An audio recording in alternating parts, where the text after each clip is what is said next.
Maria Eduarda, sou vice-líder dos adolescentes e hoje eu vim aqui trazer uma breve palavra para vocês. Está lá em 1 Daniel e eu vou começar lendo aqui. No terceiro ano de Jeoaquim como rei de Judá, o rei Nabucodonosor da Babilônia atacou Jerusalém e os seus soldados cercaram a cidade. Deus deixou que Nabucodonosor conquistasse a cidade e também que pegasse alguns objetos de valor que estavam no templo. Nabucodonosor levou esses objetos para a Babilônia e mandou colocá-los no templo do seu Deus, na sala do tesouro. O rei Nabucodonosor chamou Aspenaz, o chefe dos serviços do palácio, e mandou que escolhesse entre os prisioneiros israelitas alguns jovens da família do rei e também das famílias nobres. Todos eles deviam ter boa aparência e não ter nenhum defeito físico. Deviam ser inteligentes, instruídos e ser capazes de servir no palácio. E precisariam aprender a língua e estudar os escritos dos babilônios. O rei mandou também que os jovens israelitas recebessem todos os dias a mesma comida e o mesmo vinho que ele. O rei comia e bebia, que ele comia e bebia. Depois de 3 anos de preparo, esses jovens deviam começar o seu serviço no palácio. Entre os que foram escolhidos estavam Daniel, Ananias, Misael e Azarias, todos da tribo de Judá. Aspenaz lhes deu outros nomes, isso é, Beltesazar, Sadraque, Mesaque e Abidnego. Daniel resolveu que não iria ficar impuro por comer a comida e beber o vinho que o rei dava. Por isso foi pedir a Aspenaz que o ajudasse a cumprir o que havia resolvido. Deus fez com que Aspenaz fosse bondoso com Daniel e tivesse boa vontade para com ele. Mas Aspenaz tinha medo do rei e por isso disse a Daniel: "Foi o rei, o meu senhor, quem resolveu que vocês devem comer e beber. Se ele notar que vocês estão menos fortes e sadios do que os outros jovens, ele será capaz de me matar e vocês serão os culpados." Aí Daniel foi falar com o guarda a quem Aspenaz havia encarregado de cuidar dele, de Ananias, de Misael e de Azarias. Daniel disse a ele: "Quero pedir que o senhor faça uma experiência com a gente. Durante 10 dias, dê-nos somente legumes para comer e água para beber. No fim dos 10 dias, faça uma comparação entre nós e os jovens que comem a comida do rei. Então, dependendo de como estivermos, o senhor fará com a gente o que quiser." O guarda concordou e durante 10 dias fez a experiência com eles. Passados 10 dias, os 4 jovens israelitas estavam mais sadios e mais fortes do que os jovens que comiam a bebida do rei. Aí o guarda tirou a comida e o vinho que deviam ser servidos aos 4 jovens e só lhes dava legumes para comer. Deus deu aos 4 jovens o conhecimento profundo dos escritos e das ciências dos babilônios, mas a Daniel deu também o dom de explicar visões e sonhos. Bom, nessa palavra aqui, o que me chamou muita atenção foi o fato de que eles foram levados presos para a Babilônia. Eles ficaram cativos lá e, além de tudo isso, Nabucodonosor também tentou descaracterizar quem eles eram, tirar a essência de quem eles eram, lhe dando outros nomes, sabe? E aí eu fui pesquisar o significado dos nomes que eles tinham. E Daniel significa Deus é o meu juiz. Ananias significa Deus foi glorioso comigo.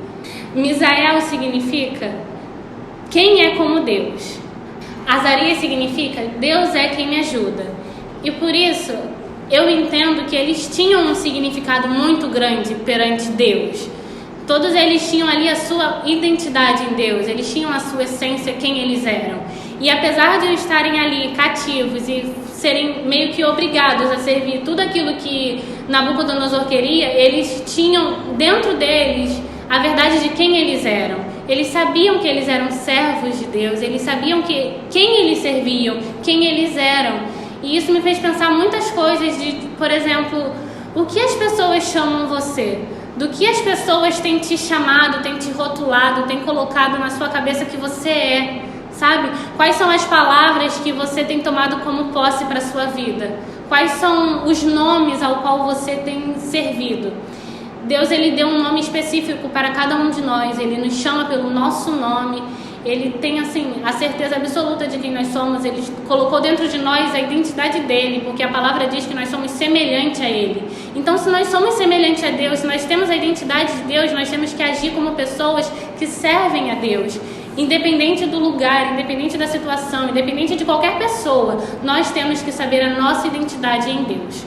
E outra coisa que me deixou muito aflita, assim, digamos, nessa passagem, foi que eu comecei a pensar que no meio de todo um banquete que ia ser servido a eles, a comida do rei, a bebida do rei, aquilo que o rei comia e bebia, ia ser servido a eles, e eles recusaram, porque eles não queriam ser impuros diante de Deus. E sabe, a gente não pensa dessa forma de como vamos ser diante de Deus. A gente apenas faz o que nos dá vontade, e se o banquete é atrativo, a gente vai lá e come. Nesse tempo de quarentena, a gente tem sido rodeado por muitos banquetes. Tem sido oferecido milhões de banquetes pra gente nas redes sociais. Nas redes sociais, muitos artistas resolveram fazer lives, resolveram fazer um monte de coisa e têm oferecido isso a gente. Na nossa casa, muitas situações difíceis têm sido um banquete para que nós nos frustremos, que nós nos afastemos de Deus. Tem sido um banquete muito grande, mas o que nós temos escolhido comer nesses dias? Qual tem sido o nosso banquete? Deus tem um banquete só nosso. É um banquete que muitas vezes não vai ser atrativo aos nossos olhos, para a gente não vai ser algo que a gente queira comer, mas que é algo que vai nos fazer muito bem. A palavra que diz que quando passou os 10 dias, Daniel, Misael, Azarias, todos eles estavam muito melhores do que os que comiam a comida do rei. Isso porque a comida de Deus, o alimento que vem de Deus, aquilo que nós temos que ser para Deus, nos faz muito melhor do que aquilo que vem do mundo, do que aquilo que vem de fora. Então, a gente precisa refletir muito sobre isso. Qual é o banquete que nós queremos comer? Qual a identidade que nós queremos ter? Quem nós queremos servir? Porque nesse momento de quarentena, nesse momento que nós estamos isolados em nossas casas, é um momento que a gente tem para revelar quem nós somos. É um momento que nós mostramos de verdade quem somos. Porque é muito fácil nós adorarmos a Deus, nós fazermos tudo que a gente sempre faz, seguir uma rotina na igreja, com as coisas indo bem, mas e nos momentos em que a dúvida nos cerca? E nos momentos em que a gente começa a pensar no que poderia acontecer? No e se? Deus não trabalha com e se, Ele trabalha com certezas. E a certeza que Deus nos dá é que Ele estará ao nosso lado, que no mundo nós teremos aflições, mas que nós precisamos ter bom ânimo, porque Deus estará com a gente. Então nós precisamos entender que mesmo nessas situações difíceis, mesmo em cativeiro, mesmo presos, Deus ainda está com a gente em todos os momentos. E nesses momentos difíceis a gente precisa se manter puros, nos manter intactos àquilo que a gente segue, a quem a gente segue, a nossa fé, manter a nossa fé firme em Deus e entender que por mais que as coisas possam parecer difíceis, por mais que muitas das vezes a gente tenha dúvida de quem somos, por mais que muitas das vezes a gente escute o que o outro diz a nosso respeito, do que outras pessoas têm nos chamado, nós precisamos entender que nós temos um único nome e que esse nome quem nos deu foi Deus e que é por esse nome que nós precisamos ser conhecidos. Então nós precisamos pensar em que nome nós temos sido conhecidos lá fora. Em que nome as pessoas têm observado em nós, sabe? O que nós temos sido para as pessoas lá fora. Porque se nós temos que ser o testemunho de Deus vivo, nós temos que ser chamados por aquilo que Ele determinou que seríamos chamados. Então, que nesses dias a gente possa refletir em quem nós somos, refletir naquilo que Deus tem para nós, refletir no que Ele te chamou para ser.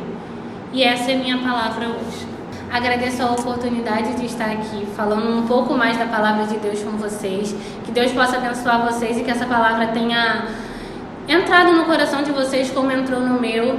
E é isso.